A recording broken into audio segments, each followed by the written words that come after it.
Hello and welcome to the latest episode of Harmonious World.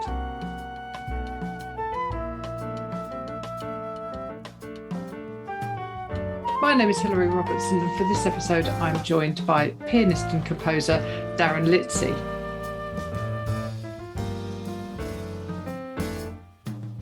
Darren is a highly respected pianist and an avid composer and arranger. Darren's debut record, My Horizon, is out now on Summit Records, and you can find a link to his website on the show notes. I hope you enjoy listening to our conversation. So, welcome to Harmonious World, and I am delighted to be joined by pianist and composer Darren Litzie. Hi, Darren. Hi, Hilary. Great to be on. How are you? Yeah, good, thank you. So, tell me about this album. So it's called My Horizon. When was it recorded? How was the writing process? It's a stunning album. Oh, thank you so much. So the thought of making my own album was really in my head when I finished my bachelor's degree in 2009. But I didn't feel like I was quite ready yet. And looking back on it now, it's a decision that I'm really glad that I made, because over the course of the next 10 years or so, I gained a lot of really valuable real world experience from just playing a lot with a lot of great musicians, writing a lot of music. And I feel like my style as a pianist and composer really evolved over the past 10 years or so. And I also appeared on 6 records as a sideman during that time. So I learned a lot about the process of recording and sort of how much work goes into that. And then right when the world shut down in March of 2020, I was just home all the time as everyone else was. So I said, you know what, this is actually a really good opportunity for me to get to work on finally making my own album. So 2 of the tunes I had written around 2018, 2019, but then the other 8 I wrote between about March and September of 2020. And then after I finished in September, I just kind of had all the other pieces of the puzzle fall into place. I contacted the musicians who I thought would be the best choices to play on the record, got in touch with the studio, and it was recorded June 22nd and 23rd of 2021. And then I got in touch with this really nice record label out of Arizona called Summit Records, and agreed to a deal with them, and they just released it this past June. And so my debut record is finally out there, and I'm really happy with how it came out. I think what it really served as is kind of an introduction of my writing style to the world, or to people who haven't heard me before. I think that's what I interpret the phrase "My Horizon" to be, is just sort of their way of saying my point of view or my mission statement, so to speak. And what I was really trying to do was just to make it serve as sort of a sample of my style, of me doing what I do, which is compose and arrange music and play the piano. So I'm very happy to hear that the response has been pretty good so far. So did you just literally sit down and write the right number of tracks to be on an album, or did you write more and then select the final ones? It was pretty much one at a time, with the thought in mind of these are all tunes that are going to be on the album. I know that's not how everyone does it. Some people just write a lot of music over the course of a certain number of years, and then they kind of, trim the list down to the final 8 or 10 or 12 or whatever it is. But after those initial 2 that I had selected, that I wrote over the previous couple of years, I really got to work and said, okay, I'm going to write now with the thought in mind that each of these tunes is going to be on my first album. So I'm going to need a ballad. I'm going to need something a little more up-tempo and even 8th thing. And so I really kind of worked through it methodically, just thinking about kind of a rough order of tunes ahead of time, and just kind of a contrasting array of styles that I wanted to be on the record. And it really represents, I think, a lot of my different influences.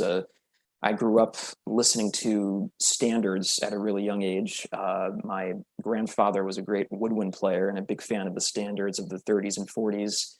My father is a big Frank Sinatra enthusiast, so the earliest music that I remember hearing was those great Sinatra records with horns and sometimes strings, like Only the Lonely and I Remember Tommy and Come Swing With Me, records like that. So just the sound of standards was always kind of around in my childhood. And then also my mother is a big Beatles enthusiast, so I loved that music as well. So kind of, pop and jazz was the music I grew up on. And then once I got to middle school, really around 12 years old, my love of jazz really developed from there once I started studying with a great jazz teacher, the pianist named Rex Cadwallader. And then once I got to high school and later college, I was just very fortunate to be around a lot of like-minded classmates who were also really into jazz and kind of, checking out all these records and saying, "Hey, did you hear about this guy, Thelonious Monk, or did you hear about this Bill Evans? You got to check this out." And so, just really fortunate to have had a lot of like-minded classmates through the years and great teachers as well, who kind of pointed me in the right direction and fostered my love of this great music of jazz. I love the compositions and the arrangements and everything. So how did you decide who was going to be in the band? Sure. So all of the musicians who are on this record are all people who I met while I was studying in college at Western Connecticut State University. The woodwind players on soprano saxophone and flute, we have Nick Biello, who was just a couple of years ahead of me in college, and he's just a really remarkable improviser, just someone who I've always looked up to, and incredibly gifted musician. He's got perfect pitch and everything, and he was someone who, I think he was the first one who I just knew had to be on this record, because I just wanted his real force of a presence to be involved in it. And then the alto saxophonist is the great Andrew Beals, who's a former teacher of mine from college. And he played on a ton of records, especially in the 80s and 90s. He played in a great organist's band, Jack McDuff. He played all through his band and toured all over the world for many years. And he just has a great grooving, sort of swinging style. And I really wanted that to be on a couple of tracks.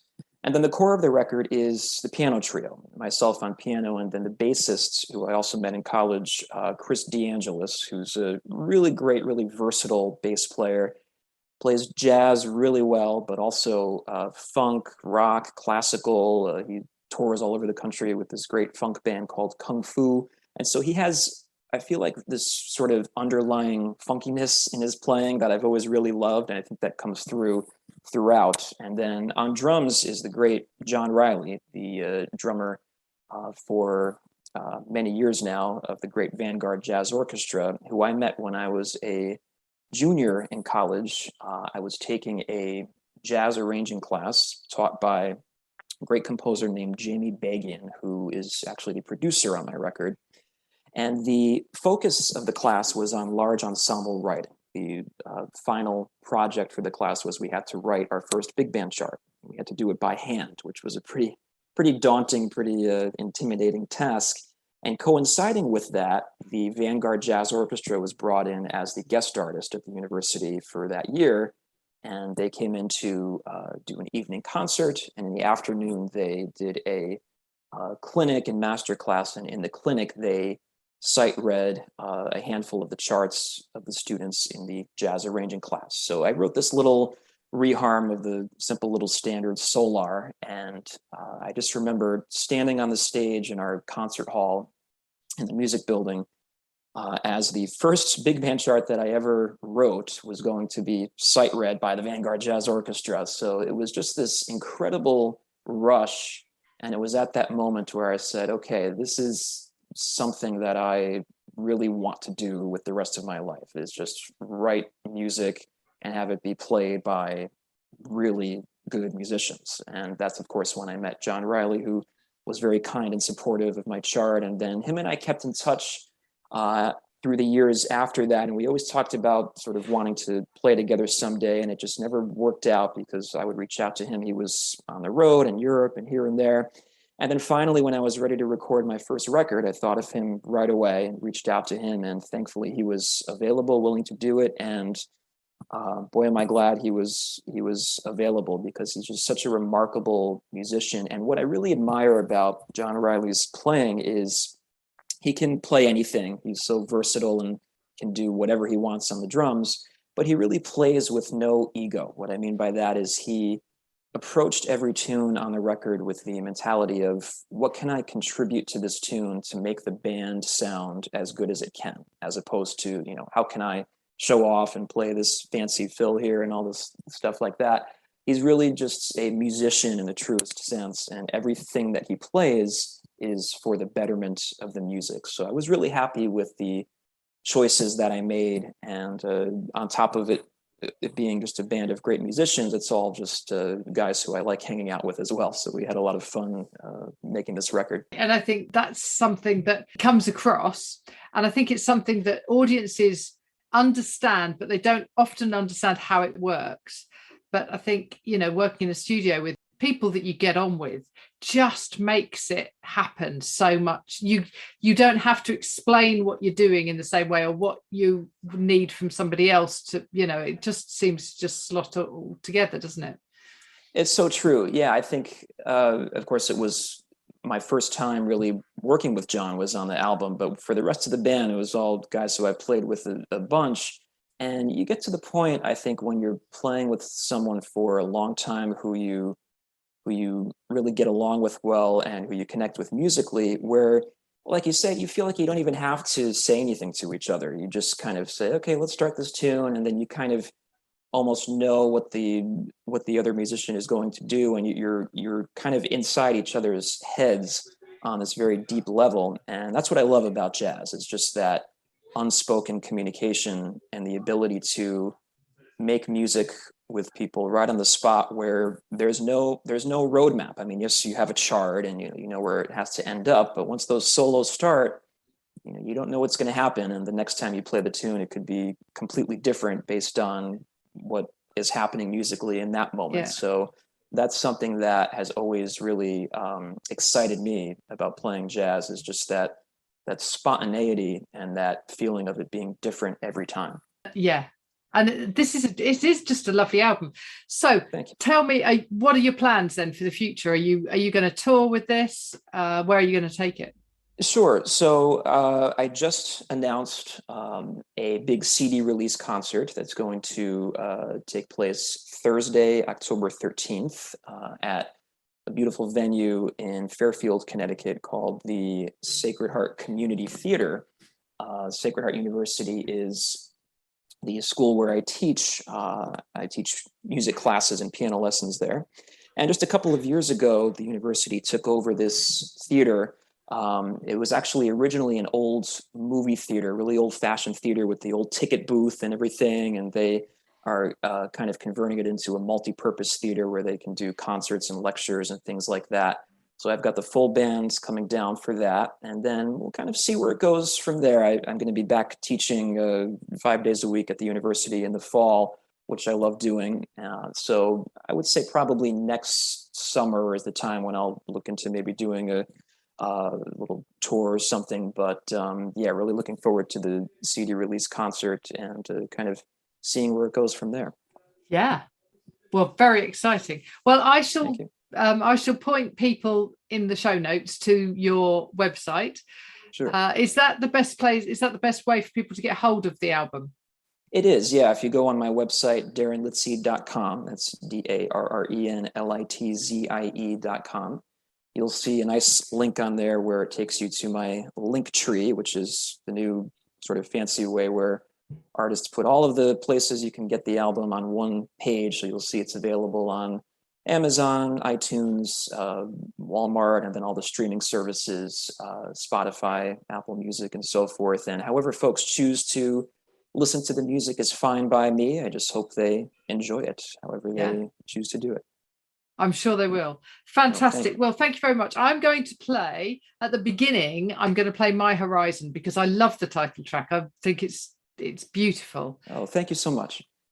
But I'm going to finish, if you don't mind, with playing a clip from I Have Dreamed. Sure. that's just what was in your mind when you were composing that? Sure. So I Have Dreamed is a great piece of music by Rodgers and Hammerstein from the play The King and I. And it's one that I remember hearing years ago. Sinatra had a recording of it and Bobby Darin sang it. But then I was in grad school in 2018, 2019, finishing up my master's at the Hart School of Music. And I was taking a class on the Great American Songbook taught by this great teacher named Peter Woodard. And he played that song one day and I said, oh yeah, I forgot about this. What is this piece? I vaguely remembered it, but what's so fascinating about that piece is it has these two very direct modulations in it.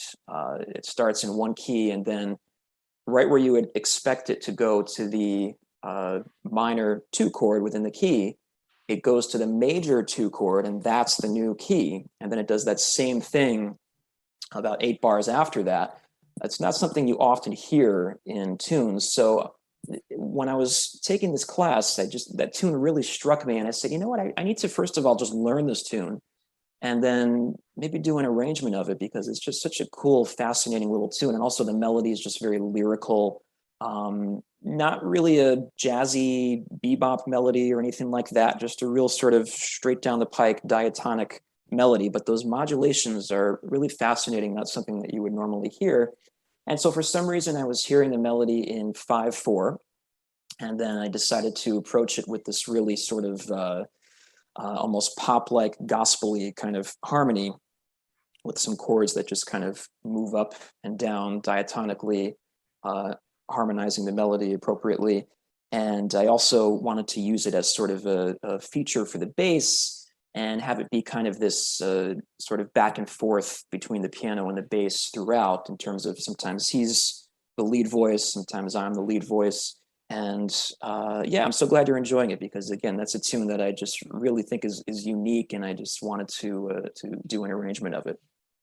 Yeah, and it is. It's a lovely arrangement. Thank you. Fantastic. Okay, well, thank you very much for joining me, and I look forward to hearing more as you move on to the second album. Well, thanks so much, Hillary. It was great to be with you, and all the best. Thanks.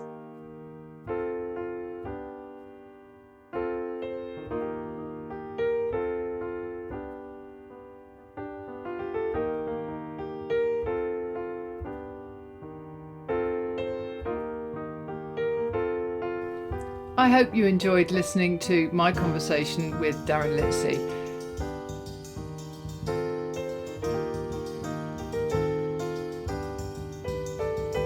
I love his style of piano, and this track, I Have Dreamed, which you're listening to now, is just beautiful. And I love his arrangement of it. So thank you for joining me this time for Harmonious World and talking to Darren Litzie about his album My Horizon. Links are in the show notes, and if you can rate, review, share this podcast, that would be great. I'm getting more and more listeners, which is really lovely. I have some incredible artists lined up and some that I've interviewed already, many who are Grammy nominated, so that's going to be very interesting when we get to November. But thank you for joining me once again, and please remember to share what you're good at, and let's make this world a little more harmonious.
Thank you for listening to the latest episode of Harmonious World. My name is Hilary Seabrook, and it's a great delight to bring this series of discussions with musicians and composers and writers and all sorts of people to you. Obviously, there's no point in having a podcast if people aren't listening, and I'm very grateful to my listeners for doing so. Thanks also to Joe English for composing and performing this new theme tune. So wherever you get your podcast, you can leave a review. You can share this with your friends and family, either as a link or on social media and that sort of thing. I'd be really grateful for that. Don't forget that you can subscribe now. There's a link wherever you get your podcasts. So have a great week, and please remember why I started this, which is just to try and make the world a little more harmonious. Thanks for listening to Harmonious World.